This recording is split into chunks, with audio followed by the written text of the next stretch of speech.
diferente al de la investigación cuantitativa. Son perspectivas distintas, paradigmas distintos, metodologías distintas, propósitos distintos, escenarios distintos, metodologías, instrumentos y herramientas que pueden eventualmente llegar a ser compartidos, pero que no se aplican ni con la misma intención ni con la misma perspectiva de trabajo. Retomamos parte de lo que trabajábamos la sesión anterior. ¿Cómo accedemos al conocimiento? Ya sin meternos en las cuestiones de la epistemología, que ya las revisamos y les quedarían a ustedes ahí, incluyendo el documento que ya les subí también, para referencia futura, para que tengan ustedes claridad en términos de a qué le llamamos dogmatismo, a qué le llamamos escepticismo, a qué le llamamos realismo, a qué le llamamos idealismo, subjetivismo, etcétera, y que tengamos muy claro cuáles son las características que tiene cada uno de estos acercamientos al conocimiento. Pero para efectos de lo que vamos a trabajar, vamos a irnos centrando en los que nos van a servir de modelo, en lo que nos van a servir de fundamento al trabajo que estamos haciendo, que pretendemos hacer en investigación cualitativa. Y partimos de las vías. ¿Cuáles son las vías por las que accedemos al conocimiento? A través de los sentidos, a través del cuerpo, a través de lo que la percepción sensorial nos permite, y este sería el fundamento del trabajo empirista, ¿no? De los pragmatistas, del empirismo, de aquellos que asumen que todo lo que está en nuestra mente ha pasado primero por los sentidos. Eso es una frase que les pido que se aprendan. Para el empirismo, si no pasa por los sentidos, ya sea por el tacto, por el olfato, por el gusto, por alguna forma en la que pueda ser detectado, hago mucho énfasis, por ejemplo, en que hay cosas que no vemos y que pensamos que porque no las vemos no existen, ¿cierto? Pero pueden ser percibidas.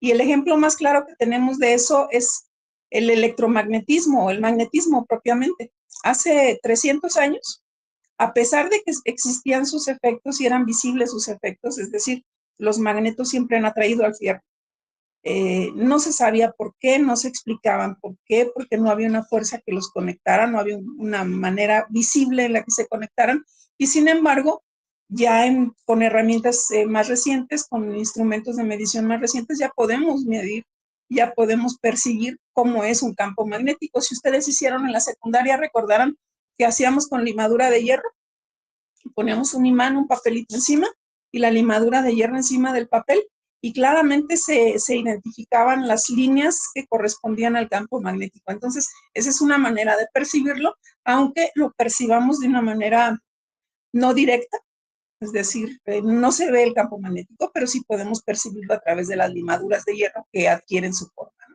Entonces, todo lo que tenga que ver con la percepción sensorial es una de las vías del conocimiento y una de las vías más importantes que ha dado pauta, pues, al paradigma positivista, ¿no?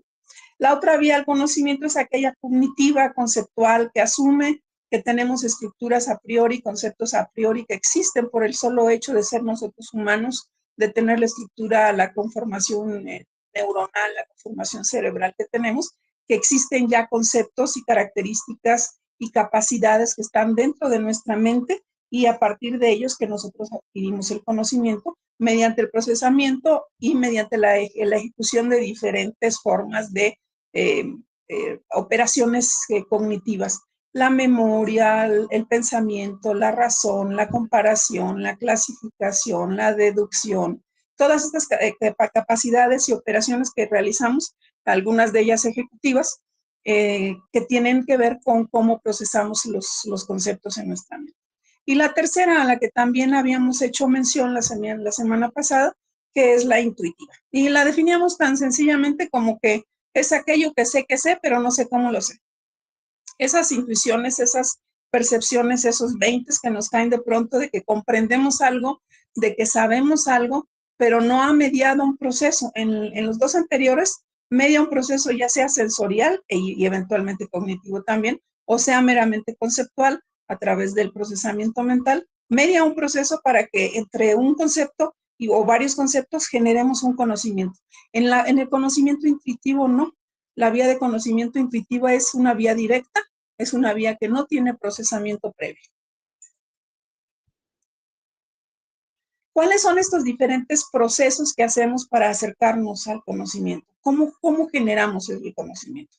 Decíamos ya que nosotros podemos hacer un proceso inductivo, y estos conceptos que están acuñados desde el mismo Aristóteles, desde el mismo Sócrates, incluso me atrevo a decir, porque él hacía este tipo de procesamiento con todo lo que Platón documenta en sus diálogos. Lo que hace Sócrates es analizar caso por caso para llegar al conocimiento general, al conocimiento de los valores universales, porque ellos lo que buscaban eran los valores axiológicos, las formas en las que los seres humanos debemos conducirnos en el mundo, en la vida. Entonces, el proceso inductivo es cuando hacemos análisis de casos particulares y juntando todo lo que los casos particulares nos dan, establecemos una regla general. En términos reales, el mismo empirismo parte de esa manera para el establecimiento de las leyes. Analiza cosas que ocurren en la naturaleza y a partir de las relaciones que establece entre los diferentes componentes, hace generarse las leyes, las teorías, los conceptos que se aplican de manera general y ya de manera prevista para ese tipo de eventos, ese tipo de fenómenos que está estudiando. La siguiente forma de procesamiento de la información es la deductiva, que es justamente la inversa a la anterior, que es cuando nosotros tenemos un fenómeno y conocemos ya un principio general y hacemos un comparativo entre lo que estamos observando y ese principio general que conocemos para poder establecer capacidades, relaciones, congruencia entre lo que sabemos y lo que está ocurriendo, siempre con el propósito de hacer coincidir lo que vemos con ese principio general. Esto es algo que vamos a analizar mucho en términos de la investigación cualitativa, porque esto tiene mucho que ver entre querer hacer que la teoría se compruebe. Eso es algo que no es, en varias de las metodologías de la investigación cualitativa, no se. El siguiente es el dialéctico, también lo utiliza muchísimo Sócrates. El dialéctico tiene que ver con la argumentación recíproca sobre un conocimiento en el que a través del diálogo se van esgrimiendo argumentos y se van reflexionando y se van intercambiando y se van posicionando cada uno de los dialogantes para poder establecer conocimientos nuevos, para poder generar conocimientos nuevos. A este tipo de proceso se le conoce como proceso dialéctico. El siguiente es un proceso hermenéutico. Recordarán que dijimos que la metodología hermenéutica tiene por fundamento la interpretación de los símbolos y signos a través de la cultura, algunos arbitrarios, algunos consensados, algunos simbólicos en términos de que han ido generándose a lo largo de la historia y nos hemos ido apropiando, pero como que existe un consenso cultural, un consenso social respecto a lo que cada una de las cosas significa, simboliza, sean colores, sean formas, sean figuras. Cuando nosotros vemos una cruz, claramente sabemos de qué se trata. Cuando vemos el color negro, claramente intuimos de qué se trata. Cuando vemos la cruz roja, sabemos claramente de qué se trata. Si vemos una luna roja, sabemos claramente de qué se trata. Cuando vemos el yin yang, sabemos de qué se trata. Todos estos símbolos a través de los cuales las culturas se van dando a manifestar y se vuelven generales y se vuelven universales. Y tiene, por supuesto, mucho que ver con el análisis y el desglose de lo que significan las palabras y la estructuración de las palabras dentro del discurso, a partir del análisis semiótico del lenguaje, ¿no? Que también lo vamos a poder utilizar muchísimo en las metodologías cualitativas. Y por último, la metodología fenomenológica, que es aquella que asume y que se da mediante el procesamiento de una realidad que sabemos, que comprendemos y que partimos de que no estamos conociendo la realidad en sí misma.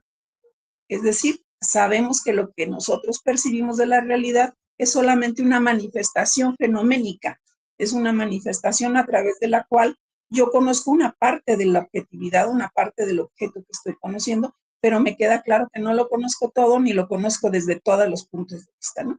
Esto es algo muy importante para la investigación cualitativa. Bien, aquí esto es parte de la actividad que ustedes desarrollaron. ¿Cuáles son las características que tiene la investigación cualitativa? Tendríamos que hacerlo como un ejercicio. De hecho, esto lo hicimos como un ejercicio con el grupo anterior a ustedes. Todas estas son afirmaciones que ellos hicieron. El tiempo no nos da porque nos está muy apretada la agenda en 3 sesiones. Entonces, dejé la estructuración de lo que ellos aportaron después de la lectura de Sampieri. Me gustaría que lo fuéramos revisando con ustedes y que si hay alguno que falte o si ustedes consideran que hay alguno que podríamos mejorar, lo pudiéramos dialogar, lo pudiéramos analizar y vemos para que la lista quede lo más amplia y lo más concisa posible, ¿no? ¿Cuáles son entonces esas características de la investigación cualitativa? ¿Me ayuda alguien, por favor, a ir leyendo? Aileen, ¿me ayudas? Sí, claro. La Por primera favor, hija. característica es reconoce e incorpora la subjetividad en la comprensión del fenómeno en estudio. ¿Me puedes decir eso qué significaría?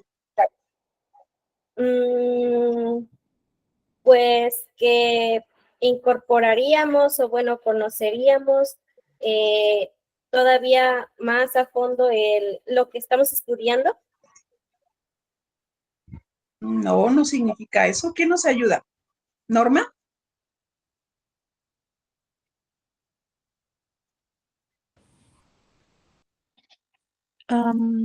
Pues ¿Qué justamente significa que reconocemos e incorporamos la subjetividad? la comprensión. Pues que reconocemos que es desde el punto de vista del sujeto, ¿no? ¿Cómo lo entendemos? Entonces, como que reconocemos que hay una multiplicidad ¿no? Que puede haber muchísimos puntos de vista de los diferentes sujetos en cómo se aborda esta investigación. Es correcto, reconocemos que el sujeto tiene un papel importante en lo que estamos analizando, bien sea porque desde su perspectiva está analizando solamente alguna parte del fenómeno o desde su propio bagaje cultural está dando una interpretación particular, y eso nos obliga a reconocer que en un fenómeno cultural, que en un fenómeno social, que es en donde predominantemente se hace uso de la investigación cualitativa, siempre va a haber muchas posibilidades de interpretación. Ni tenemos la verdad absoluta, ni existe la verdad absoluta, porque existen muchas verdades, muchos puntos de vista, muchas posibilidades y muchas perspectivas. Entonces, incorporar la subjetividad involucra, por supuesto, la comprensión de que yo como sujeto también formo parte del fenómeno que estoy estudiando y en esa misma medida lo afecto e interfiero en su comprensión y en su conocimiento. Gracias, Norma. Gracias, Aileen. El siguiente, ¿quién sería? Norman, ¿nos ayudas con el siguiente? ¿Cómo interpretarías el segundo? Dice, interpreta la realidad. ¿A qué se refiere? Se refiere...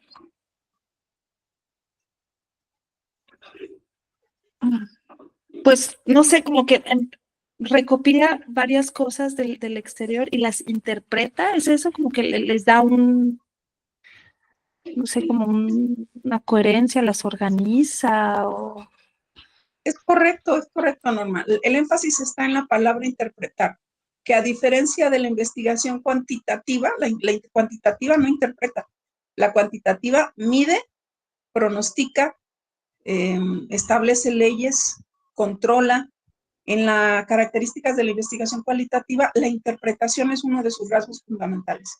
Es decir, a partir de esa subjetividad que dijimos, la interpretación de la realidad es la aspiración que tenemos como producto.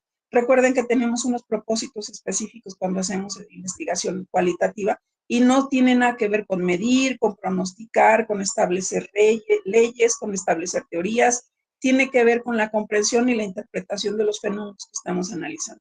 Es ahí donde está el énfasis. Gracias, Norma. Carlos, ¿nos Disculpe, ayudas con la doctora, que sigue? Sí. De hecho, yo Carlos. quería preguntarle y para saber si estoy en lo correcto. Cuando hablamos de interpretar a la realidad, ¿es como nosotros lo percibimos, pero desde nuestra perspectiva o sin que nosotros nos involucremos ahora sí que desde nuestra subjetividad? O sea, Una haga de de las cuenta cosas que que... reconoce, sí, te escucho. Sí, ya la escucho. Gracias. Una de las cosas que reconoce y de las que son más importantes en términos de la investigación cualitativa es que tú como sujeto que investiga no estás fuera del perdón, no estás fuera del proceso. Tú estás dentro del proceso. No existe la posibilidad desde la investigación cualitativa de que digas, es que yo no afecto al proceso, ni mi subjetividad lo va a influir, ni lo que yo pienso, mi formación, o mis bagajes, o mis traumas, o mis perspectivas personales no van a influirlo. No existe esa posibilidad en la investigación cualitativa. Asumimos como una parte del proceso que mi subjetividad forma parte del fenómeno que estoy estudiando. Desde el momento en que selecciono el tema, desde el momento en que es por qué ese tema y no otro, desde el momento en que establezco el método, que pude haber elegido cualquier otro, pero elegí ese, por alguna razón elegí ese. Cómo selecciono mis sujetos, cómo selecciono mi muestra, todo tiene que ver con una determinación personal de quien investiga. Entonces, esta interpretación de la realidad es el reconocimiento de que tú como sujeto formas parte del fenómeno y en la misma medida lo estás afectando. Eso no le resta calidad y no le resta valor y sistematización al proceso que se realiza. Es algo que tiene que ser considerado y tomado en cuenta cuando emites una resolución.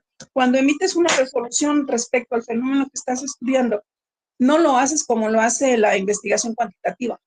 Las cosas son así, A le sigue B y a B le sigue C. Y nada más es esa posibilidad. No existe eso en las ciencias sociales y en las ciencias humanas. Tú lo único que puedes establecer es que para esa circunstancia, en ese momento, en esas características, con ese grupo de personas, está sucediendo esto. Y te puedes aventurar a explicarlo, a comprenderlo, a establecer relaciones, pero nunca decir que eso es una verdad absoluta y que puede ser reproducido en cualquier otro espacio o en cualquier otro escenario o en cualquier otro tiempo. En las ciencias sociales no existen verdades absolutas. No sé si queda claro Sí, esto. sí, gracias. Eso no significa que pierda valor científico el proceso, porque tiene metodologías y esas metodologías consideran la subjetividad del investigador. ¿Sí? Gracias. A ti, Carlos. ¿Nos ayudas, Carlos, con la tercera, por favor? Claro, no es secuencial, es flexible, recurrente y reiterativa. A ¿Qué lo que yo significará eso? percibo que, pues ahora sí que no es rígido, o sea, aquí hay oportunidad de volver a regresar y hacer alguna corrección que a lo mejor nosotros podamos observar, ¿no? En la investigación que se haga. Desde ¿Es luego, correcto? partimos desde nuestra perspectiva, pero como se dice, no hay una verdad absoluta y podemos tener la oportunidad de corregir o de confirmar lo que nosotros estamos pensando. Totalmente correcto, es correcto. El proceso de investigación científico es de corte cualitativo, es recurrente, cíclico, no inflexible en términos de que tiene que seguir pasos específicos de manera irreductible. Vimos el esquema que nos ofrece Sampieri, en el que nosotros podemos tener, y de hecho tenemos la información bibliográfica al centro y podemos hacer uso de ella siempre, no solo como en el método cuantitativo que está en el establecimiento de nuestro marco teórico, y a partir de ahí ya lo que tengamos que trabajar ya tiene que estar fundado en lo que ya dijimos, ¿no? No, aquí la misma realidad nos va marcando pautas, nos va marcando dudas, nos va marcando interpretaciones que vamos haciendo en todo momento del proceso, que eso es algo que no se hace en el cuantitativo también, porque en el cuantitativo hacemos las conclusiones hasta el final del proceso y aquí no.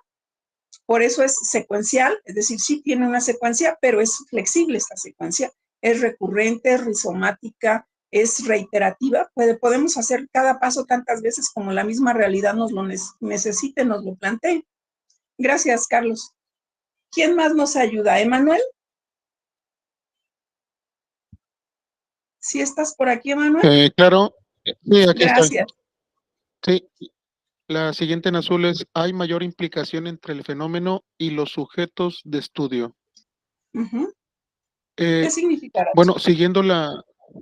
Bueno, tratando de seguir la misma línea que ya vimos en las otras características, creo que ahí se puede utilizar la palabra que es relativo, de acuerdo a lo que estemos tratando de estudiar, el punto de vista o el punto de partida del mismo sujeto va a inferir en cómo implicamos que suceda este fenómeno. ¿Correcto? Es correcto, Manuel, muchas gracias. Esta implicación casi está siendo la misma que las dos primeras. El sujeto está dentro del fenómeno, Ajá. no lo podemos aislar. No lo podemos aislar, no podemos salirnos del fenómeno, porque estamos siendo parte, y más en, por ejemplo, en la investigación acción participativa. Nosotros formamos parte del grupo que estamos investigando, entonces, en este tipo de investigación, a diferencia del cuantitativo, el sujeto está dentro del proceso. La siguiente, ¿quién nos ayuda, Dulce? Sí, maestra. Gracias. Es en azul, ¿no? Sí, es el que no busca generalizar. Ah, sí. No busca generalizar, busca comprender, describir, interpretar, establecer relaciones, caracterizar, clasificar y delimitar.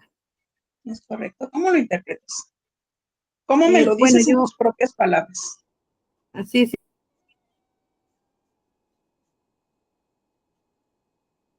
Bueno, Perdón, desde mi punto de...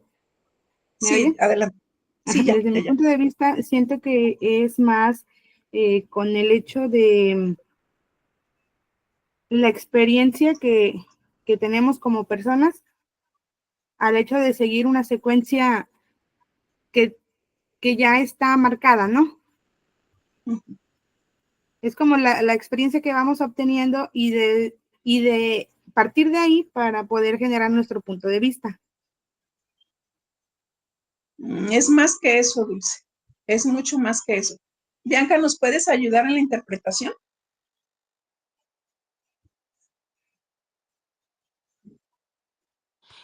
Sí, maestra, pues a lo que yo estoy comprendiendo en esta característica es que más que nada nos ayuda pues a analizar.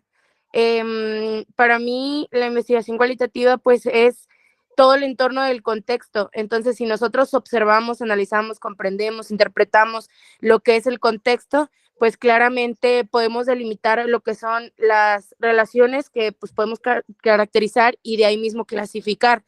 Entonces, pues es toda una tarea sistemática en donde simplemente se busca comprender y poder interpretar lo que se está observando. Ok, tiene que ver justamente con el propósito de la investigación. Si yo quisiera pronosticar cuánta agua va a caer en las lluvias de este año, ¿podría utilizar este método?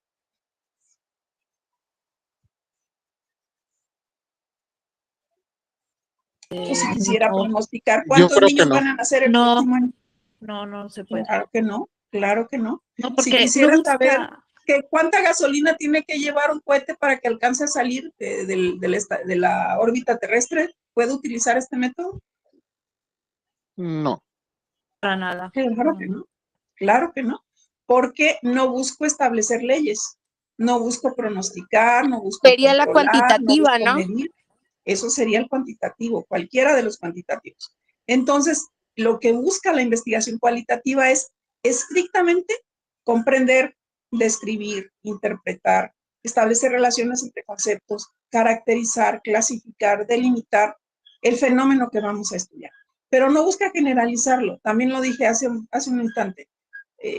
Yo no puedo suponer que lo que analicé de lo que sucede en el grupo de cuarto año de la escuela Pino Suárez en el estado de Veracruz va a poder suceder de la misma manera en la escuela Mariano Matamoros en el estado de Oaxaca, en el mismo tipo de grupo, aunque los niños sean de las mismas edades, porque ni es el mismo estado, ni son las mismas costumbres, ni es el mismo maestro, ni tienen el mismo contexto. Es un diagnóstico ninguna muy manera diferente. puedo generalizar. ¿Perdona?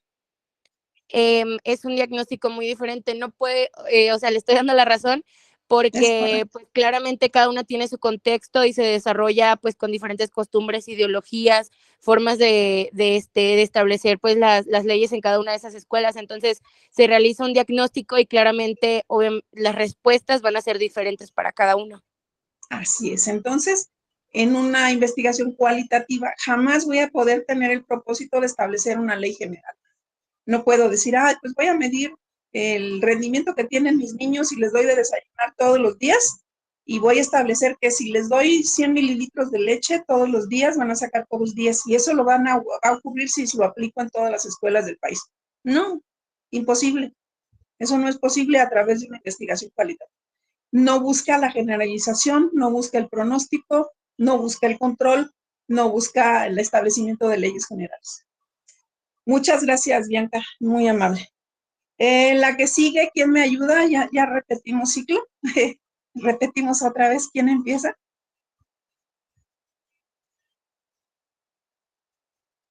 ¿Dieron en uno?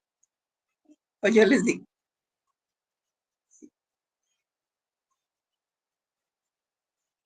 Yo, maestra, Sí, amor, adelante. bueno, la que es de color naranja dice, es científica, sistemática y válida en el ámbito en el que se genera. ¿Correcto? ¿Qué significará eso?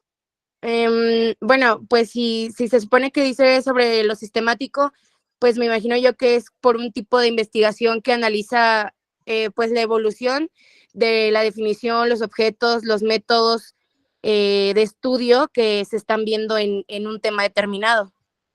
Ok. Todos los métodos, las metodologías que vamos a revisar y muchas otras que no vamos a revisar, que forman parte de la investigación cualitativa, tienen su propio proceso. Si el hecho de que reconozcamos la subjetividad y de que reconozcamos que no es posible el establecimiento de leyes generales en las ciencias sociales y humanas, no significa que esto no sea una investigación científica. Significa que tiene rasgos distintos, que tiene propósitos distintos, pero es tan sistemática que cada método tiene su propio proceso y eso le da validez científica, ¿no? Gracias, Bianca. Entonces, ¿quién más me ayuda con la siguiente? ¿Quién me ayuda con la siguiente? Yo, maestra. Adelante, No hermano. pronostica, no se va al futuro, describe el presente y genera inferencias aplicables a cada caso particular. Casi estamos siendo redundantes, ¿están de acuerdo? Es lo mismo. Sí, ¿cómo? No puedo establecer pronósticos, ¿no? Hace ratito que estaban Simplemente comentando puedo establecer inferencias. hace ratito que estaban comentando la antepenúltima, la de azul, la de no busca generalizar, sin querer estábamos tocando esta última. Por eso cuando usted Así preguntó es. si podíamos pronosticar, pues viendo ahí las características, pues era una respuesta obvia. Es correcto, no podemos hacer pronósticos, podemos hacer inferencias y establecer que esa inferencia corresponde a un tiempo, momento y grupo particular. Pero no podemos suponer que lo que ocurrió en ese grupo particular, la forma en la que se relacionaron los elementos o las categorías que analizamos en ese grupo particular, pueda repetirse ni en otro grupo similar, ni en otro momento similar, ni en otro espacio similar. Bien, vamos a la que sigue. Es lo mismo, seguimos con las características. ¿Qué significará que sea inductiva?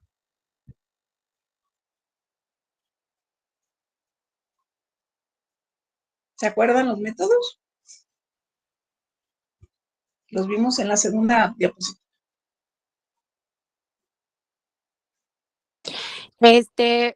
Pues se supone que si es la inductiva es porque identifica lo que son como los procesos, los temas, se lleva a cabo pues la hipótesis, el diagnóstico, o sea, se basa todo como por un método de investigación en el cual buscamos encontrar el contexto o pues la sistematización de algún tema en específico.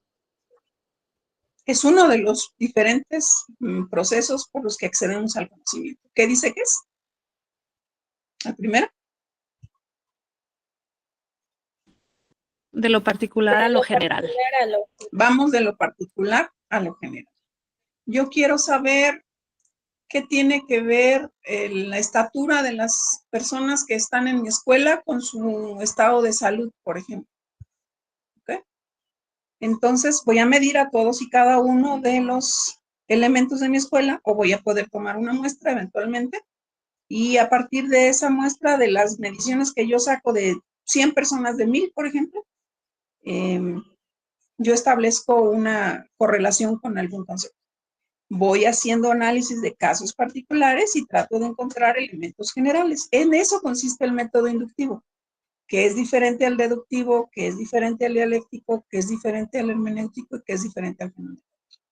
El inductivo es específicamente tiene que ver con la investigación cualitativa porque hacemos uso de casos particulares. Esto no significa que el inductivo también se usa, creo que el ejemplo que les puse es más positivista, el ejemplo también se usa en la cuantitativa, porque también hacemos análisis de casos, pero ahí sí se te busca establecer leyes generales y pronosticar y medir y controlar y tal, ¿no? Pero el método inductivo de acercamiento al conocimiento tiene que ver con que hacemos análisis de casos y de ahí establecemos características o relaciones generales. ¿Sí? Maestra, en Esto este tiene que ver caso de con la inductiva, ¿por qué perdón, ¿sí me se le escucha? llamará holístico? ¿Qué significa? Sí, Carlos. Ah, ¿me Ujú. podría Sí, sí, lo ilustrar con escucho un bien. ejemplo? Ajá, con un ejemplo que sea de lo que nosotros vivimos en las escuelas. O sea, que usted nos pudiera Claro, dar un ejemplo en la cual que nosotros podamos claro. poder ver con claridad, ¿no? Esa parte. Con gusto, Carlos. Lo que nosotros hacemos todos los días cuando conocemos a los muchachos, cuando tú preguntas o a través de varias dinámicas, te das cuenta de cómo se llaman, de si tienen papá, si tienen mamá, si viven con la abuelita, su contexto cultural, su contexto social, su contexto familiar. Lo vas conociendo de cada uno de ellos, ¿estamos de acuerdo? Es decir, estás analizando caso por caso. Y a partir Sí. de ello, tú te das una idea de la circunstancia general o el contexto general de tu grupo, sin que esto nos mande al establecimiento de leyes. En eso sí quiero ser muy enfático. Es el conocimiento, el diagnóstico que tú haces del grupo, lo vas tomando de ejemplo en ejemplo, de caso en caso. Vas a conocer a Pedro, a Juanita, a Martín, a cada uno de los niños que componen tu grupo. Los conoces en forma individual y a partir de eso te das una idea global de cuál es el contexto general de tu grupo. Qué tipo de nivel socioeconómico tienen, si tienen o no tienen enfermedades. Todo eso lo sacas conociendo a cada uno de ellos. Inducción significa que tomas diferentes casos particulares o personales y a partir de ahí tú vas sacando categorías o informaciones o datos que te permiten establecer relaciones entre ellos o establecer algunos criterios o algunas comparaciones. Esto lo vamos a utilizar, por ejemplo, mucho ay Dios, se me fue el nombre. En la construcción de teorías, ahorita me acuerdo, en la construcción de teorías, la teoría fundamentada, perdónenme. En la teoría fundamentada lo que hacemos es eso, analizamos un fenómeno y lo analizamos desde el epogé, desde la ingenuidad de no saber nada y analizamos cómo está el fenómeno, quiénes intervienen en el fenómeno, qué circunstancias se presentan en el fenómeno. Cuando digo fenómeno puede ser cualquier cosa, puede ser una actividad de educación física, puede ser una clase de inglés, puede ser los actos cívicos, lo que ustedes quieran, gusten y manden. Para la teoría fundamentada, lo que yo hago es el analizar todos los elementos, todas las categorías que están presentes y a partir de ahí establezco relaciones. Sí, ese es un proceso inductivo. De casos particulares, saco conclusiones generales, ¿no? ¿Sí quedó más o menos, Carlos? Sí, sí, sí, sí. ¿Sí? Gracias. De hecho, les voy a ofrecer, están ya en estas presentaciones varios vínculos a diferentes ejercicios, a diferentes trabajos que se han hecho en cada una de las diferentes metodologías que vamos a revisar. ¿Qué significará que sea holística? La investigación cualitativa es holística. ¿Qué significa? Maestra, Uh-huh. pues se supone que es holística porque generaliza lo que se estudia. Por ejemplo, se tienen en cuenta pues múltiples dimensiones, entonces se estudian los aspectos sociales, los culturales, los históricos, Okay. los psicológicos, como estábamos mencionando hace rato. Por ejemplo, si yo tengo un diagnóstico y quiero saber más sobre mi grupo, voy a hacer una investigación cualitativa holística porque quiero saber sobre sus ideologías, sus creencias, si hay madres solteras, si hay violencia, la educación socioemocional de los niños, etcétera. Es correcto, Bianca. Nada más tendríamos que tener cuidado con la palabra generaliza. Generalizar tiene que ver con el establecimiento de leyes y no lo planteamos para eso. Es holístico en el sentido de que abarca todas las posibilidades o todos los aspectos de un fenómeno. Los integra a todos como si fueran una unidad, a pesar de que se trate de fenómenos o de circunstancias o de características distintas, los visualiza como una unidad. Es como si nosotros nos planteáramos frente al mundo,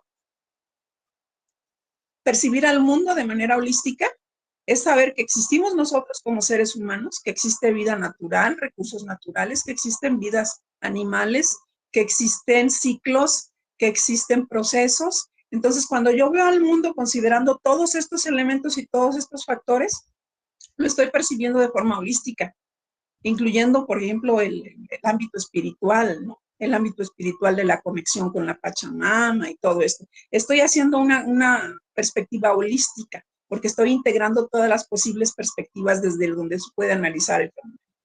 Dejaría de hacerlo holístico si yo pensara, por ejemplo, en solamente analizarlo desde la perspectiva humana y darle prioridad a todo lo humano sin que me importen los recursos naturales, sin que me importe el clima del planeta, sin que me importe la vida de las demás especies vivas, ni animales, ni plantas. Entonces yo dejo de percibirlo de forma holística, a pesar de que pues todos sabemos que estamos interconectados. El hecho de percibirlo de forma holística, el fenómeno, lo que querramos estudiar, involucra que lo analicemos con todos sus factores posibles, con todos sus elementos posibles, ¿no? Gracias, Bianca, muy generosa. ¿Qué significará que sea intersubjetiva?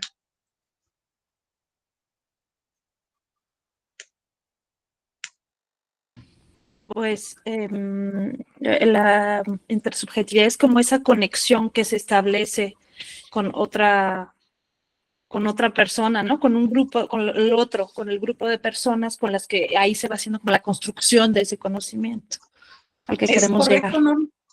Es correcto, Norma, muchas gracias. La intersubjetividad involucra, si ya dijimos que la subjetividad juega un papel importante en el fenómeno que estudiamos, la intersubjetividad juega otro muy, muy importante. ¿Por qué? El fenómeno no está compuesto de cosas, está compuesto de otras personas. Entonces, su subjetividad y mi subjetividad, al conectarse, generan este espacio de intersubjetividad y tanto yo lo afecto a él o a ellos, como ellos me afectan a mí. Este es un juego, un proceso que tiene que ser considerado en el proceso.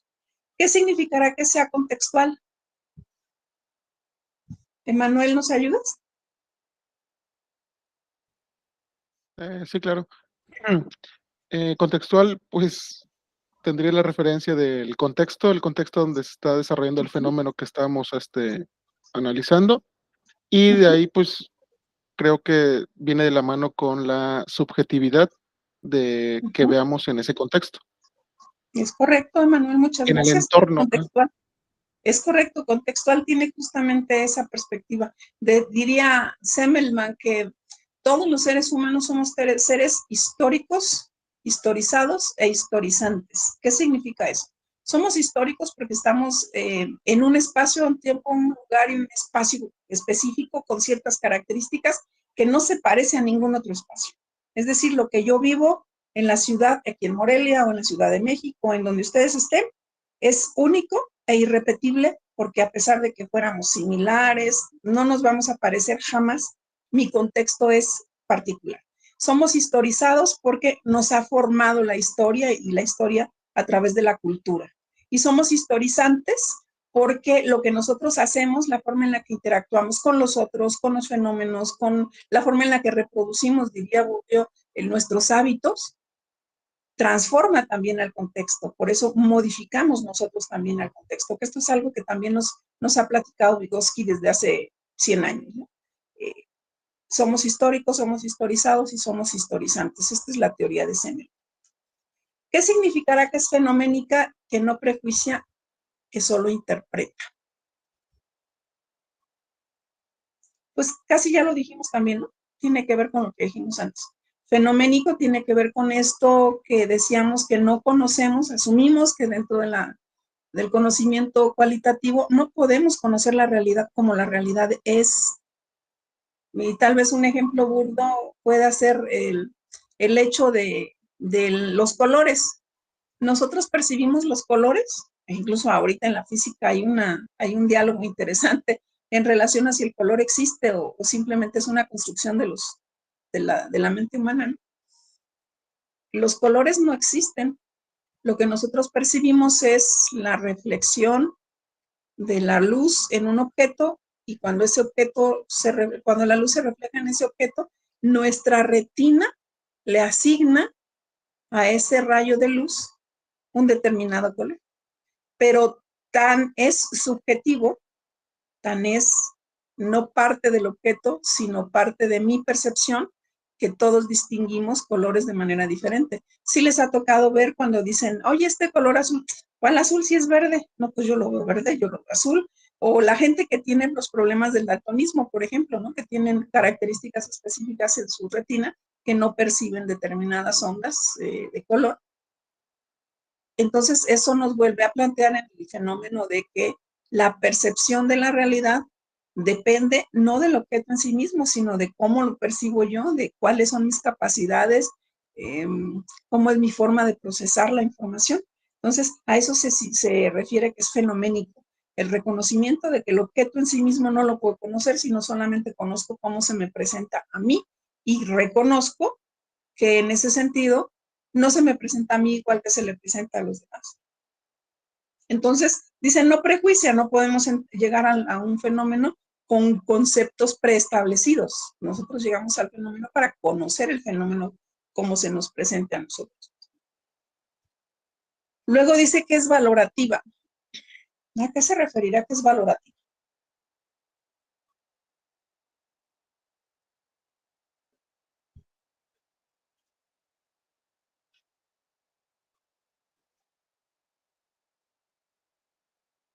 ¿Quién nos ayuda? Que pues le da su importancia a cada término o punto de caracterización. Por ejemplo, si quiero saber sobre diferentes temas o subtemas en específico, pues claramente a cada apartado se le da su importancia para llegar a una conclusión final. ¿Es correcto?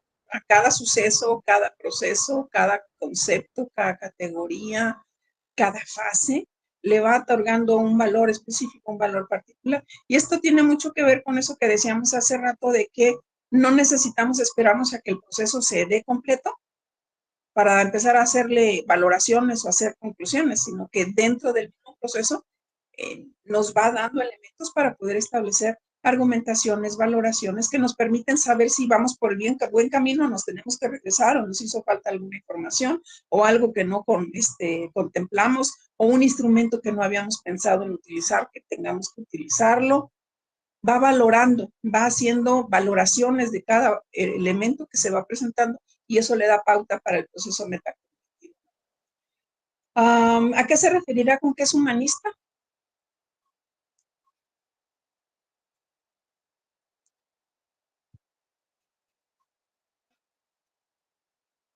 ¿Cómo, maestra?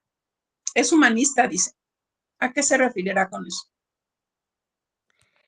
Pues el que sea humanista, de hecho ahorita tenemos un ejemplo muy claro por el nuevo programa de la NEM, porque por ejemplo el programa de la NEM se basa principalmente en la investigación cualitativa porque ahorita pretende que sea humanista ya que se estudia demasiado el comportamiento de las personas, o sea, también se mete lo intersubjetivo porque es la interacción entre dos más personas, el comportamiento de los niños. Ya no solamente se basa en simplemente enseñar a los niños pues a sumar, a restar, ya se les enseña más que nada a tener una relación más allá con otras personas, o sea, saberse desenvolver en el mundo y crecer en el camino de vida y pues ir aplicando lo que se les enseña en la escuela en algunos problemas de la vida diaria. Es correcto, Bianca, muchísimas gracias. El hecho de que sea Agregando ahí, humanista, sí, maestra, sí, agregando ahí Emanuel. con lo que dice la compañera, la libertad de reflexión para que todo eso conlleve y va de la mano con lo subjetivo. Es correcto, es el reconocimiento del valor intrínseco que tiene la dignidad de cada persona en el proceso. Es el hecho de que el proceso no es por sí mismo válido como proceso educativo, quiero decir, sino que su validez, su valor, su dignidad radica en el respeto que se tiene para cada ser humano. Y ese ser humano no como un número, no como un integrante mecánico de un proceso que estamos nosotros esperando nada más el resultado, sino que tiene dignidad como persona humana, con sus propias características, con sus propios procesos mentales, con sus propias expectativas, con sus propios sueños. Y entonces eso nos transforma totalmente el proceso de educación a generar una circunstancia que potencie la humanidad de los seres humanos y no solo sus conocimientos o no solo sus habilidades o no busque solo calificaciones, sino que se preocupe por el ser humano, su dignidad y su valor. Muchas gracias, Emanuel. Muchas gracias, Bianca. ¿A qué se referirá con que es válida?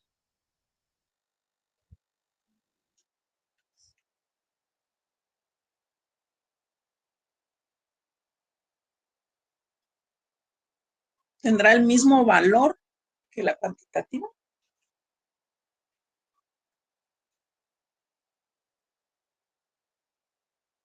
¿Qué piensan ustedes?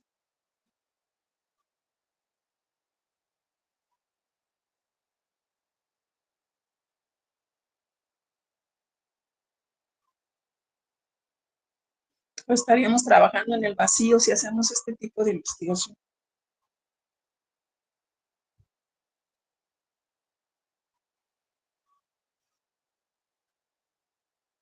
Nada más uno, nada más uno. Bueno, yo lo veo que como a pesar de que se habla mucho de la subjetividad y todo esto, o sea, sí una investigación sí procura que por lo menos haya como postulados que se puedan, que sean como válidos en relación a todas las otras posibilidades a las que hemos llegado y que decimos, bueno, esto se puede aplicar tal vez para estos otros casos, sin hacerlo una verdad absoluta. Pero sí, o sea, sí se tiene que, o sea, sí procura que sí se validen los resultados en el área en la que estamos trabajando. Ok, la validación de resultados no tiene que ver con la generalización. Y casi que la enlazo con la que sigue, respetuosa de todos los escenarios. Toda la información que generemos a partir de una investigación cualitativa es relativa. ¿Qué decimos cuando es relativa? Decimos que corresponde a ese espacio, ese tiempo, esa circunstancia, ese grupo, esas relaciones, y lo que podemos nosotros sacar como colación es que, ¿cómo se dio ese proceso? Para que cuando encontremos otro grupo, otro momento, otra circunstancia, otro contexto, lo tengamos como referente, pero no como pronóstico, porque no podemos hacer generalizaciones. Por eso es respetuosa de todos los escenarios. Cuando yo emita una conclusión, porque por supuesto que se emiten conclusiones, por supuesto que se emiten descripciones, por supuesto que se emiten principios, por supuesto que se emiten procesos explicados, lo que yo puedo hacer es simplemente generar posibilidades de inferencia. Si esto se está desarrollando en este momento aquí, ¿cómo se podrá estar desarrollando acá? Pero sin que yo espere o suponga que lo que se desarrolló aquí se va a desarrollar en otro lado. Sí, Norma, adelante. Sí, yo nada, pues ahí me llama la atención porque yo hice un posgrado en enseñanza musical en Ginebra y apliqué un método que era de enseñanza así súper occidental, vamos a decir, de la música clásica occidental, pero lo apliqué en Afganistán.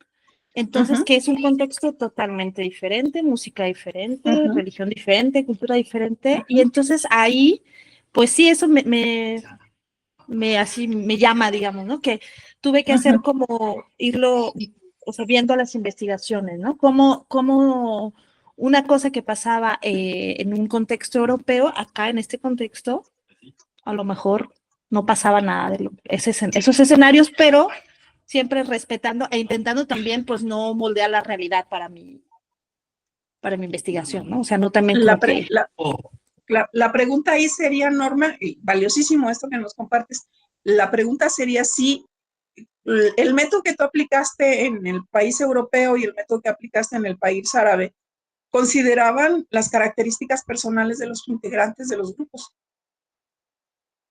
¿O lo pensaste y lo utilizaste en abstracto?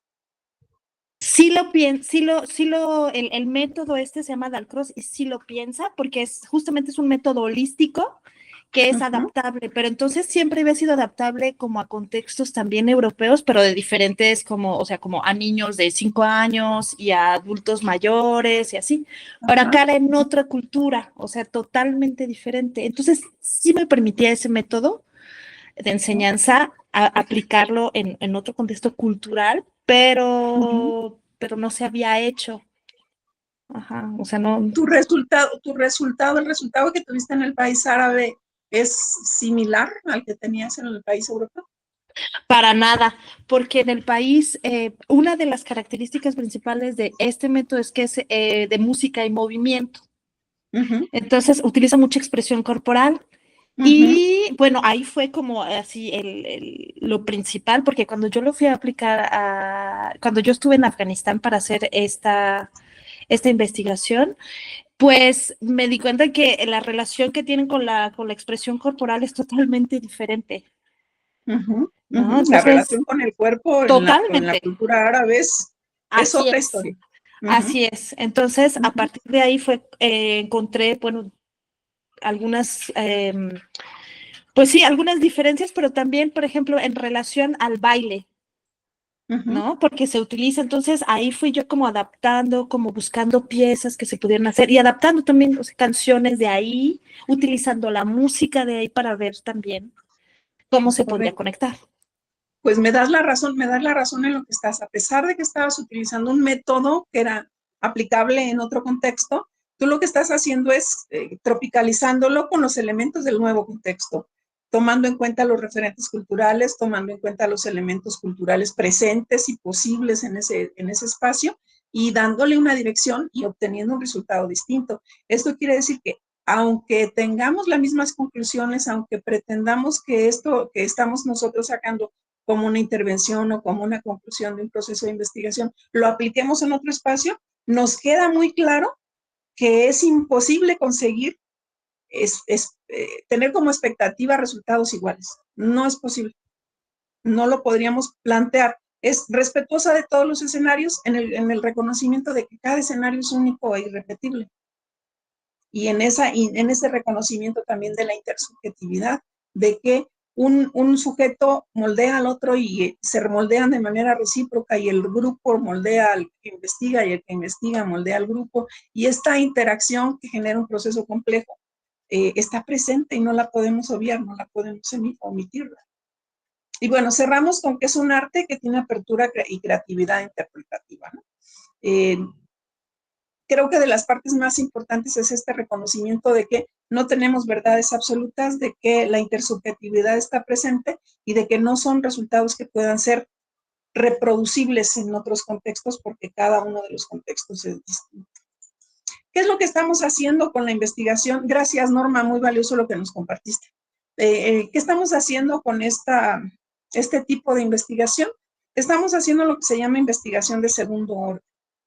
En la investigación de primer orden o la investigación lógica, el sujeto y el objeto están separados. Yo no puedo intervenir, no debo intervenir, yo me tengo que mantener al margen, alejado, y todo el proceso se tiene que dar de una manera sin intervención, de una manera natural, y yo tengo que estar analizando lo que sucede ahí, pero parte del supuesto de que no existe intervención del sujeto. Hemos visto de muchas maneras que la misma física ha visto que el sujeto interviene. ¿Sí conocen ustedes el experimento de la doble rendija en física? ¿Han No, escuchado hablar de él? No. Bueno, no, en maestra. términos de la física cuántica, que es una de las aportaciones más interesantes que han surgido de la física cuántica del principio de incertidumbre de Heisenberg, a finales de la década de los 50, por ahí, en torno a la Segunda Guerra Mundial, un poquito antes, en ese contexto, se hicieron experimentos en relación a la naturaleza de la luz. Bueno, no podemos encontrar nada más positivo, nada más positivista y nada más cuantitativo que la física, ¿estarán de acuerdo? La física mide, la física cuantifica, la física trata de determinar leyes regulares, pronostica, busca controlar, quiere conocer la naturaleza para controlarla y para pronósticos y establecer leyes, ¿no? Eso es lo más positivista que hay, lo más cuantitativo que conocemos. Bueno, dentro de este contexto de la física cuántica, el experimento de la doble rendija era en relación con el estudio de la naturaleza de la luz, era determinar si la luz era una onda o si era un cuerpo, si era corpuscular, si eran cuantos bolitas de energía que iban moviéndose unas a otras, ¿no? Como los electrones, por ejemplo. Se hicieron un experimento y pusieron una fuente de luz, ponen una fuente de luz que emite un rayo en una placa que tiene dos rendijas, por eso se llama el experimento de la doble rendija. Este rayo, cuando lo proyectan sobre la placa que tiene las dos rendijas, siempre me confundo, no sé si es cuando se ve o cuando no se ve, pero en uno de los elementos, en una de las proyecciones que hacen, el rayo de luz atraviesa de manera lineal las dos rendijas y forma dos rayitas en la pantalla en la que se está registrando la luz. Los corpúsculos de la luz se van registrando y se forman dos rayitas. Y entonces, ¿qué es lo que concluye? Entonces se concluye que la luz es un cuerpo, que son cuerpos que se van desplazando unos a otros en el espacio y que se mueven de manera de cuantos, de cuerpitos, bolitas chiquititas que se van desplazando, ¿no? Pero resulta que en ese mismo proceso, en ese mismo experimento, cuando dejaron de medir, cuando el observador, no me hagan mucho caso que es uno u otro, porque siempre me confundo en eso, en una es cuando se observa y en otra es cuando no se observa. Cuando dejaron de observar el experimento, dejaron de prestarle atención al experimento, el mismo haz de luz que se choca sobre la placa de las dos rendijas, cuando sale se comporta como una onda, porque hizo un espectro de muchas rayas que tienen que ver con que son ondas que se van interponiendo unas con otras y por eso se van generando como las ondas de los charcos, que han arrojado una piedra a los charcos, las ondas se van sumando y entonces se van haciendo espectros de interferencia. No lo han podido explicar hasta este momento, es imposible que lo hayan explicado, todavía no saben por qué se comporta de manera diferente cuando alguien mira lo que está pasando y cuando alguien no mira lo que está pasando. Y cuando digo mira es ya sea que lo estén grabando, que esté el observador ahí, el científico viendo el experimento, a cuando no está o cuando no lo están grabando. Cuando no hay nadie que lo esté viendo, grabando o registrando, se comporta de una manera y cuando están grabándolo se comporta de otra. Hasta en la misma física se ha llegado a la conclusión de que el observador importa. Quien observa un fenómeno lo afecta, lo altera. La física todavía no tiene respuesta para esto, pero bueno, en las ciencias sociales y en las ciencias humanas, esto es más que evidente. Si yo estoy en un proceso, si yo estoy en un fenómeno analizándolo, mi sola presencia ya está afectando el fenómeno. Si les ha pasado, ¿no? Que si ustedes están haciendo un examen y el maestro se les queda viendo, pues como que nos afecta.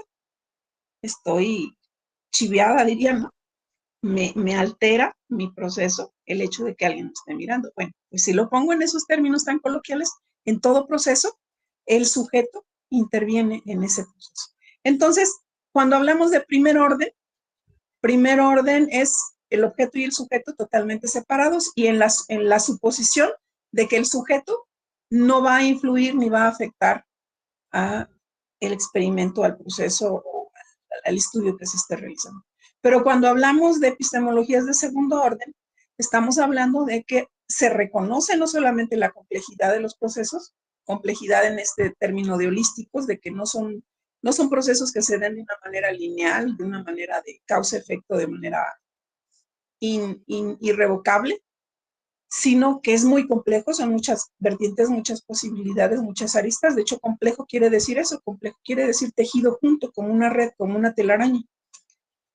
A eso se le llama de segundo orden, el reconocimiento de que el sujeto forma parte del proceso que se está analizando y que como sujeto su subjetividad y la subjetividad de los otros está afectando y siendo afectado. Y en estos procesos de segundo orden decimos entonces todo es recurrente, todo es flexible, todo es abierto y todo es reversible. Esas son las características fundamentales del proceso de investigación cualitativa. ¿Cuál es el propósito de la investigación cualitativa? comprender, describir, explicar, explorar, clasificar, identificar, interpretar. Nunca pronosticar, nunca establecer leyes, nunca establecer generalizaciones que puedan ser aplicables o replicables, nunca controlar. Siempre tiene que ver con esto de comprensión, descripción, clasificación, interpretación. Y podría yo tal vez anexar aquí la inferencia. Podemos inferir que estas circunstancias pueden de alguna manera presentarse en otro espacio, pero nunca podemos decir que así va a ser. De los diseños que habíamos establecido, y aquí sí ya entramos en materia, nada más que creo que ya me llevé mucho tiempo para variar otra vez. Decíamos en la semana pasada que de las investigaciones cualitativas existen dos tipos, los descriptivos y los interpretativos. Cuando hablamos de tipos descriptivos, ¿qué significará esto? Pues significará que solamente vamos a generar descripciones, comprensiones, procesos que me relaten cómo es un fenómeno, nada más. Y en esos estamos hablando de la etnografía, de la investigación-acción, de los registros biográficos, de la investigación narrativa y de las investigaciones documentales. Esos son los 5 tipos descriptivos de acuerdo con no tengo aquí el vínculo, pero se los puse en uno de las láminas pasadas, ahí viene donde está el autor que tiene esta propuesta. Y cuando hablamos de interpretativos, que es otra cosa, es decir, los descriptivos es como leer lo que está pasando en la realidad. Y en los interpretativos, estamos hablando de la teoría fundamentada y la inducción analítica, que son los que vienen en el programa, pero quedamos que íbamos a meter también la parte hermenéutica. La teoría fundamentada y la inducción analítica tienen que ver con el análisis no del fenómeno como tal, sino de lo que el fenómeno representa, de los símbolos, del lenguaje, de las cosas que se dicen y de las que no se dicen. Entonces, no hacemos una lectura del terreno, sino hacemos un análisis de lo que el terreno quiere decir, de lo que el fenómeno quiere decir, de lo que las relaciones establecen en términos semióticos o en términos de comprensiones epistémicas, en términos de deducciones, de posibilidades, en términos de interpretaciones. Por eso, pues, el nombre de interpretativos. Y empezaríamos con la descripción. No se las voy a leer, el documento lo van a tener ustedes. Quisiera irme nada más haciendo algunas precisiones. Estamos haciendo investigación etnográfica, el nombre mismo lo dice, cuando dibujamos un grupo social. Etno es grupo social, grafos es un dibujo. Cuando dibujamos un grupo social, tiene que ver con la descripción que hacemos de un grupo social. Y cuando digo de un grupo social, puede ser cualquiera, al que a ustedes se les ocurra. Los directores de la zona plana de tales es un grupo social. Yo puedo hacer un estudio etnográfico de cómo se relacionan, de quiénes son, de cuáles son sus perfiles, de cuáles son sus funciones, de qué tipo de comunicación tienen, de qué tipo de función tienen, de qué tipo de funcionamiento se genera a partir de ellos para sus escuelas. Puedo analizar muchísimas cosas. Puedo dibujar al grupo social y nosotros definimos cuál es el grupo social. Este es uno de los más importantes y de los más usados, la etnografía. Está de mediados del siglo pasado por Bronislaw Malinowski. Lo que se busca es la comprensión de los sujetos y de las relaciones que se presentan en un grupo social. Es como hacerle fotografías a las familias, a los grupos. No sé si recuerden ustedes un libro muy interesante que se llamaba Los hijos de Sánchez. También hicieron película. Los hijos de Sánchez es la descripción que hizo este autor, que era un investigador etnográfico. Se metió a una vecindad en la Ciudad de México y literalmente se puso a describir lo que hacían las familias, lo que hacía la familia Sánchez. Y es un caso etnográfico muy, muy interesante, que saca a la luz muchas consideraciones que tienen que ver con el patriarcado, con el poder, con la dominación, con muchos elementos, y se hace solamente a partir de la observación de cómo se conduce el grupo social, ¿no? Hacemos literalmente una fotografía del grupo social, identificando sus elementos, sus relaciones, sus niveles, sus procesos, tal, ¿no? Otro de los elementos más bonitos que recuerdo yo, y se los recomiendo si lo pueden leer, así se llama el libro, Los hombres verdaderos, voces y testimonios tojalabales. Lo hizo este señor Carlos Leskendorf. Él tradujo la Biblia en lengua tocolabal, les tradujo la Biblia. Duró muchos años viviendo con los tocolabales en Chiapas, y lo que hizo él fue la descripción de cómo viven ellos, descripción literal de los tocolabales. Y uno de los elementos que más destacó es el hecho de la oralidad y de la escucha. Nosotros no somos pueblos orales, la occidentalización nos ha quitado como pueblo americano la oralidad. Nosotros somos de escritura, si se fijan, siempre hacemos todo por escrito, pero se nos olvida que podemos hablar, que la palabra tiene valor y que tiene peso y que tenemos que aprender a escuchar. Y eso es una de las cosas que Carlos Lechner rescata muchísimo de los tocolabales, que es un pueblo que aprende a escuchar, que enseña a escuchar, que de sus características más importantes es la oralidad a través de la escucha. Se los recomiendo si pueden hacer lectura de este resultado de su etnografía. ¿Cuáles son las características o los rasgos que presenta el método etnográfico? Eminentemente se trata de un proceso que es un trabajo de campo.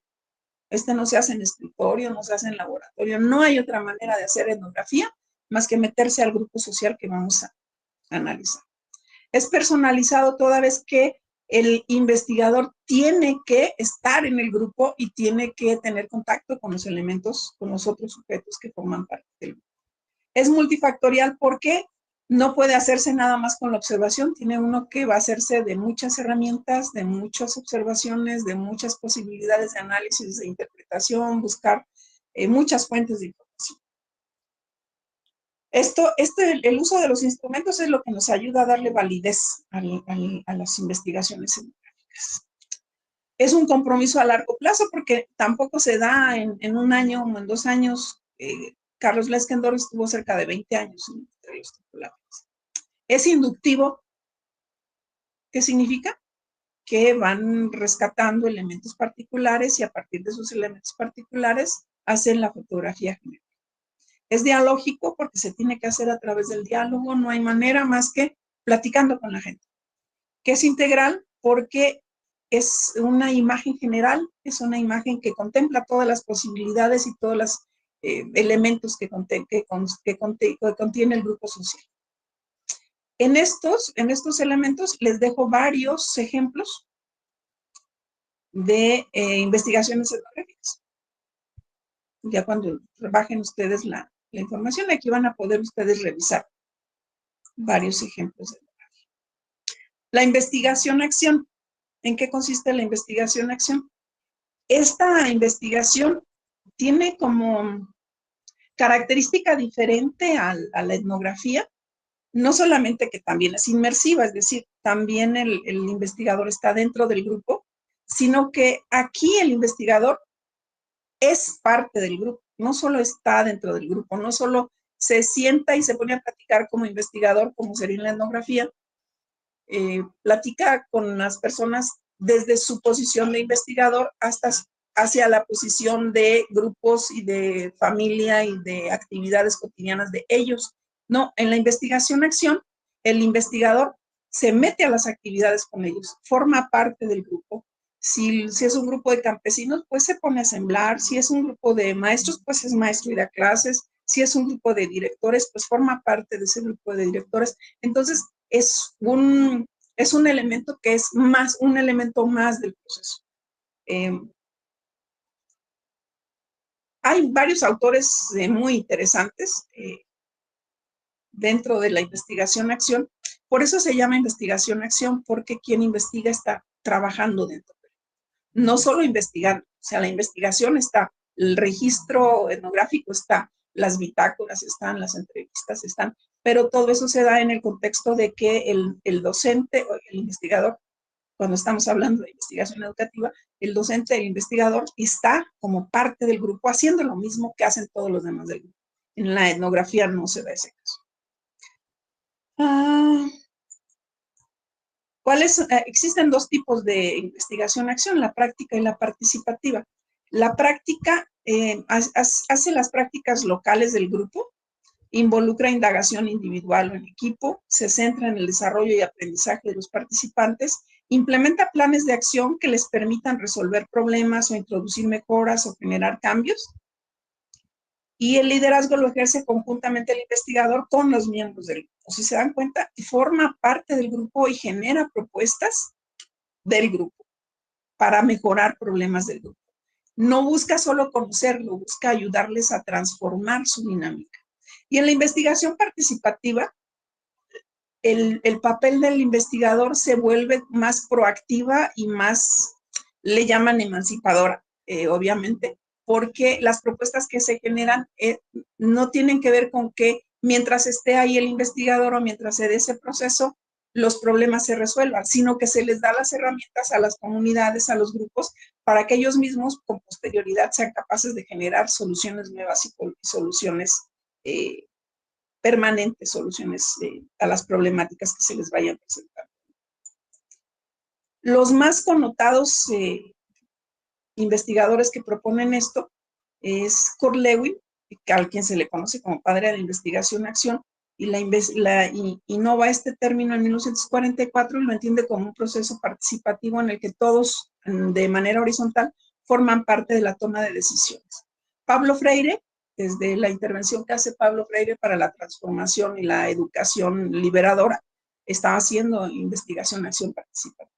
Y Orlando Falsborda, que él forma parte de la investigación-acción participativa, Kurt Lewin la hace acción y él la hace participativa.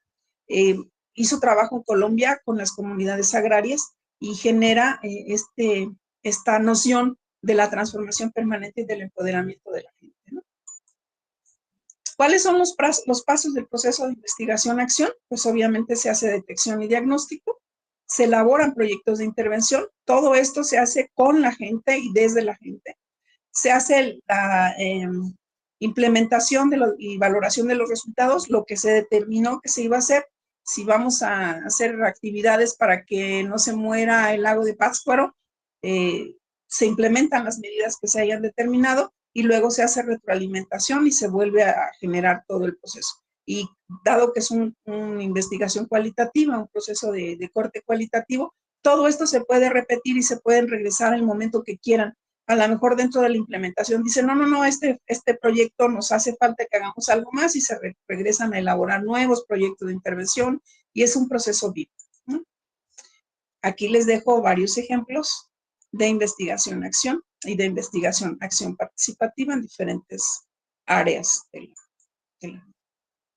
Tenemos los que tienen que ver con tomar fotografías, pero incluso hasta un poquito más de lejos, no tanto, no involucrados en las comunidades o en los grupos sociales o en el fenómeno que estudiamos, que son los biográficos, los narrativos y los documentales.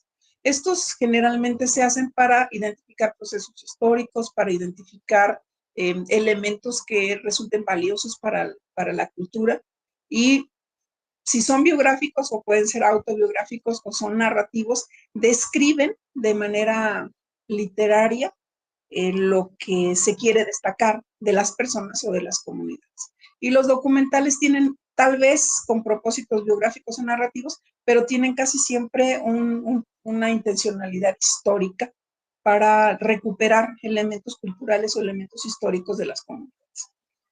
Estos son los que corresponden a la descriptiva. Aquí acuérdense que estamos haciendo fotografías de las comunidades, ¿no? Aquí están ejemplos de historia de vida, de investigación narrativa y de investigación documental. Ya ustedes podrán revisarlos con oportunidad. Esto lo vamos a revisar la próxima semana, tiene que ver con cómo hacemos esos registros, cómo hacemos esas narrativas, cómo hacemos esa recopilación de los datos biográficos, cuáles son los medios con los que podemos allegarnos para poder hacer ese tipo de investigaciones. No crean que ya acabamos, lo que pasa es que ese tiene que ver nada más con las otras dos, las que tienen que ver con la interpretativa, son la teoría fundamentada, la inducción analítica y la investigación hermenéutica. Este es el cuadro del que hablábamos, que es de la Universidad Javeriana de España. Estas tres son las que siguen, que tienen que ver con la interpretativa, la teoría fundamentada, la inducción analítica y la hermenéutica. Se las voy a tener que platicar de una manera muy rápida porque nos quedan 15 minutos. Ok. La teoría fundamentada, esto es algo que hacemos mucho los maestros. Es algo que creo que lo hacemos todos los días. Lo hacemos todos los días. ¿En qué consiste la teoría fundamental?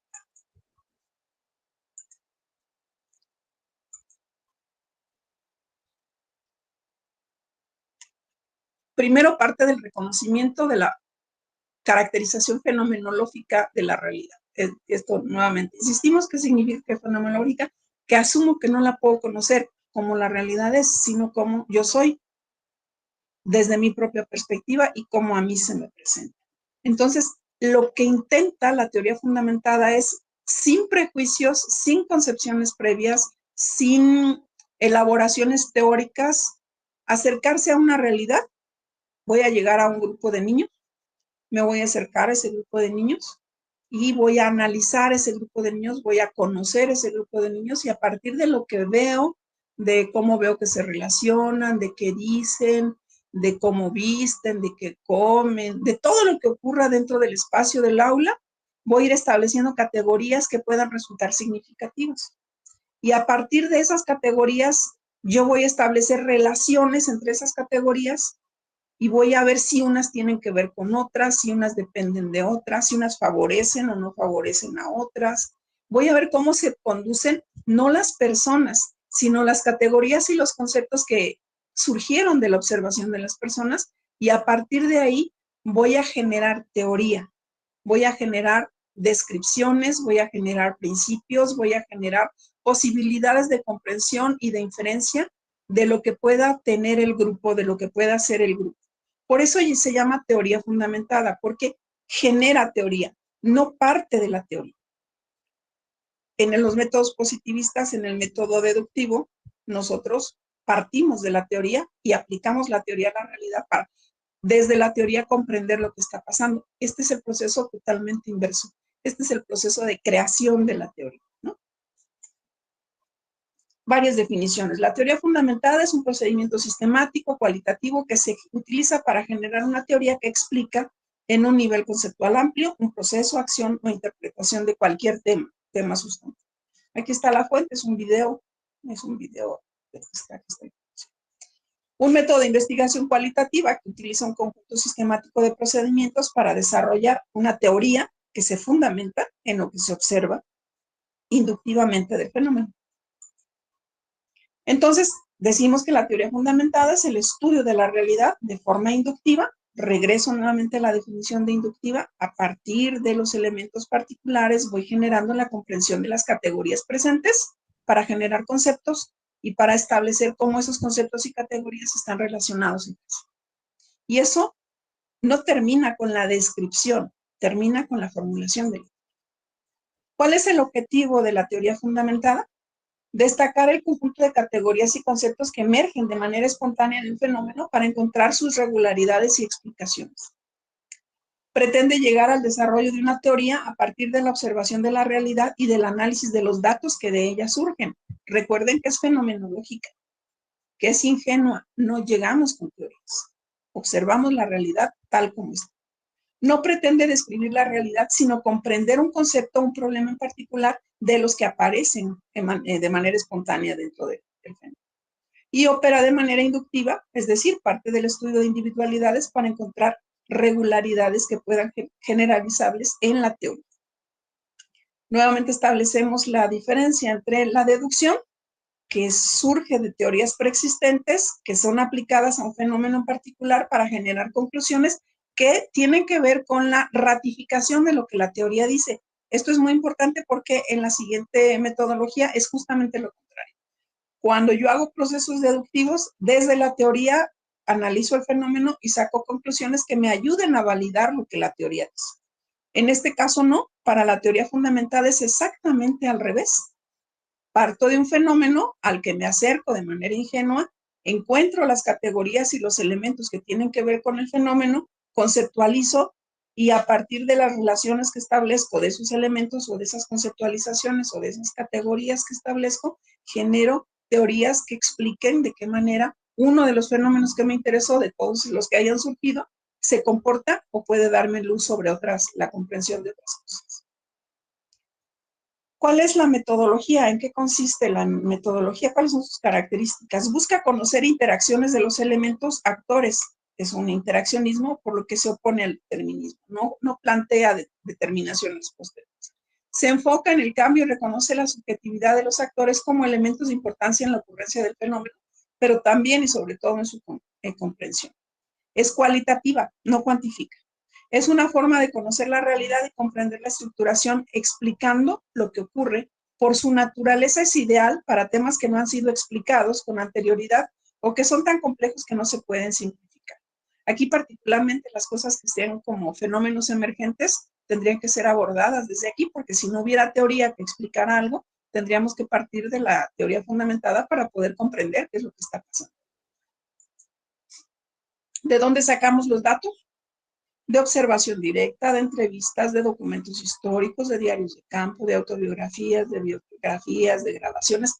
Hay una gran lista posible de colecta de datos. ¿Cómo procede?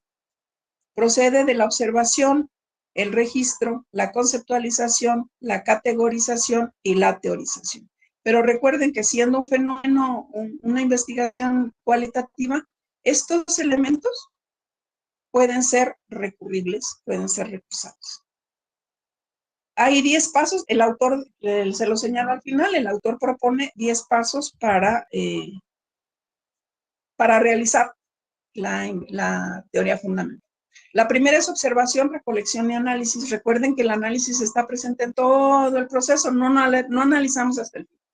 Observamos, recolectamos información y analizamos. El análisis inicia con la primera recolección de datos. La recolección y su análisis se dan de manera concomitante y cada concepto importa solamente si aparece muchas veces. La recursividad es fundamental en el análisis.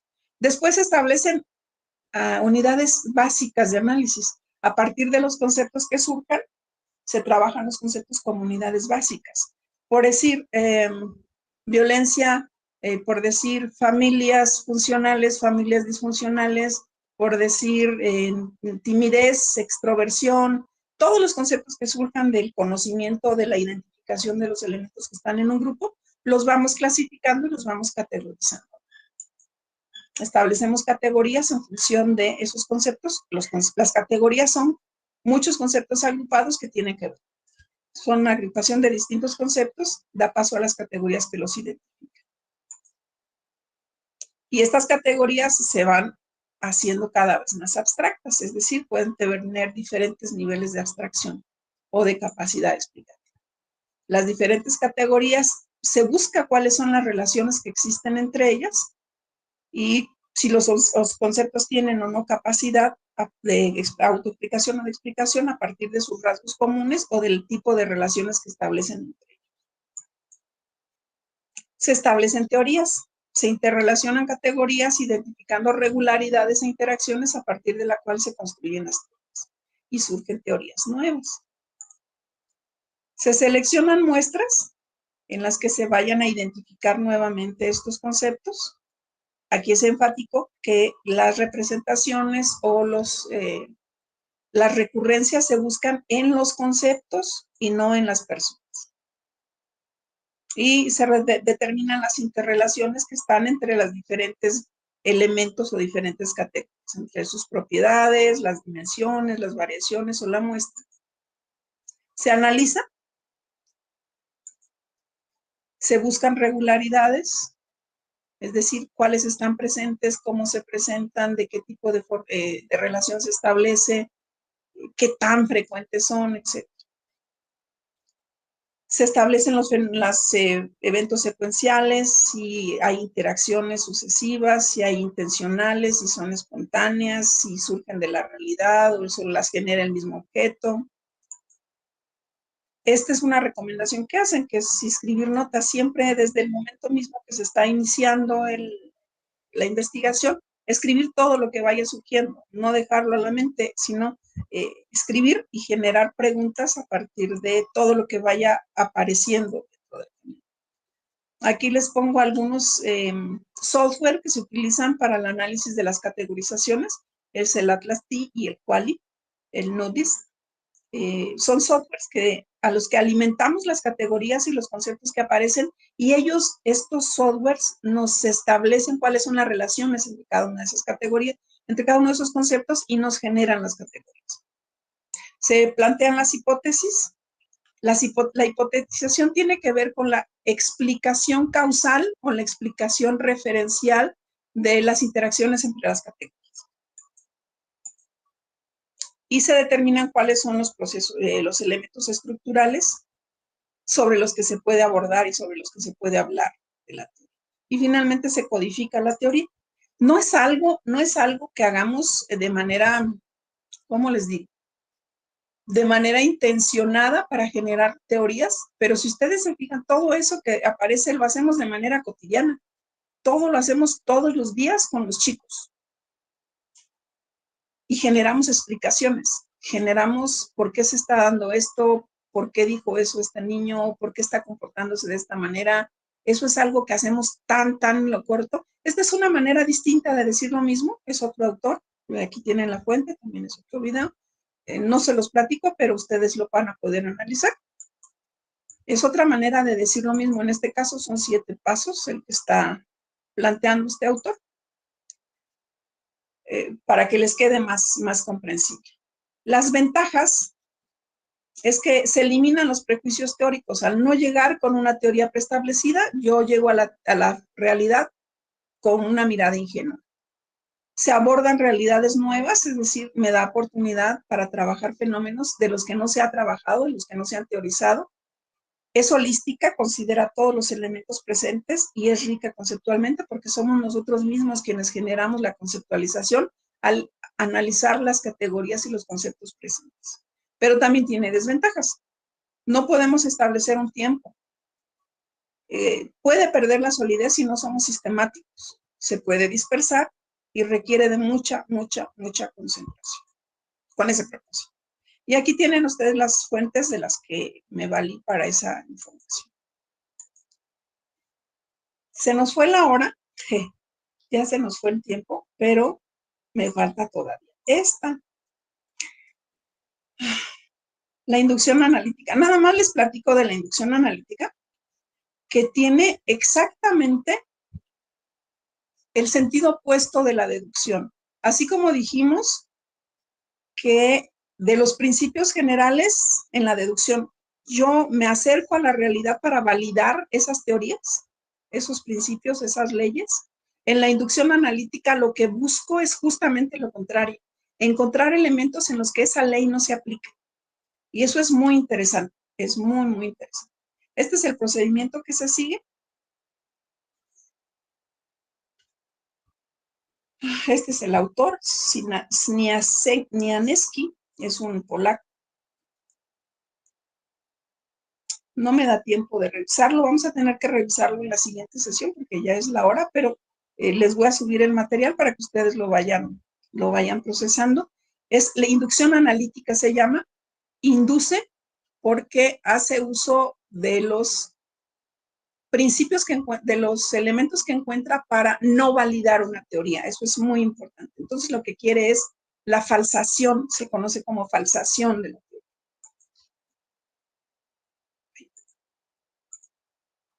Aquí viene la descripción en qué consiste y cómo se va desarrollando, cuáles son sus fases. Produce hipótesis explicativas, pero para no validar una teoría. Eso es muy importante. Aquí vienen sus pasos. Lo vamos a analizar en la siguiente sesión. Y viene un ejemplo. Este es un ejemplo de la hipótesis en estudios cualitativos, un caso de inducción analítica en la investigación sobre adolescencia. Les pongo una imagen aquí, pero esto viene en las referencias bibliográficas al final. Y bueno, por supuesto, pues la investigación hermenéutica, que tiene que ver con la interpretación, en estos casos, de todos estos elementos: interpretación teleológica, interpretación filosófica, el sentido de los textos, entendiendo como texto todo aquello que pueda ser interpretado, desde Dilthey, la reflexión histórica, desde Heidegger, el ser y el tiempo, identificando al ser humano como enraizado en el tiempo. Desde Gadamer, la forma de comprender la realidad y la historia a partir de la experiencia humana. Lo que se interpreta la verdad, se interpreta el ser. Lo vamos a analizar, nada más se los presento para que vayan teniendo una idea. Y bueno, esto ya tiene que ver con las reflexiones que tendríamos que hacer respecto a estos diferentes métodos, ¿verdad? Y voy a tener que medir más el tiempo al inicio para que no vaya yo corriendo al final.